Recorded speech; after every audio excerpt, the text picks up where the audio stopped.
இப்போ அமைச்சர் கூட பார்த்தீங்கன்னா ஆவினுக்கானதை மட்டும் தான் பேசுவாரே தவிர தனியாரை பற்றி எதுவுமே பேச மாட்டாங்க.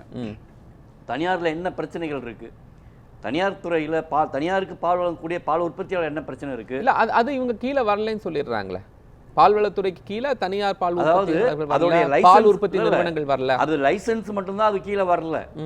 சார் சொன்ன மாதிரி இந்த FSSAI கண்ட்ரோலுக்கு போன பிறகு இங்கே ஒரு கம்பெனி ஆரம்பிக்கணும், ஒரு ப்ரைவேட் டைரி ஆரம்பிக்கணும்னா ஸ்டேட் கவர்மெண்ட்டை பர்மிஷன் வாங்க வேண்டியது இல்லை, சென்ட்ரல் கவர்மெண்ட்டை வாங்கிக்கலாம்.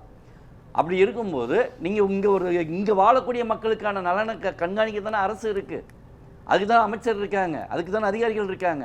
நம்ம தமிழ்நாட்டில் தானே வாழ்கிறது. இங்கே இப்போ உற்பத்தி செய்யக்கூடிய தனியார் நிறுவனங்களாகட்டும், இல்லை தனியார் நிறுவனங்களுக்கு பால் ஊற்றக்கூடிய விவசாயிகளாகட்டும் அடுத்த மாநிலத்துக்கு கொண்டு பால் ஊற்றுறாங்க இல்லையே, இங்கே உள்ள மக்களுக்கு தானே பால் கொடுக்குறாங்க. அப்போ அவர்களுடைய நலனை பேணி பாதுகாக்க வேண்டியதோ இல்லை அவர்களுக்கான விலையைக்கான ஒரு கொள்கை முடிவெடுத்து உடனடியாக நடவடிக்கை எடுக்க வேண்டியது யார்? அரசும் அது சம்மந்தப்பட்ட துறையும் தானே.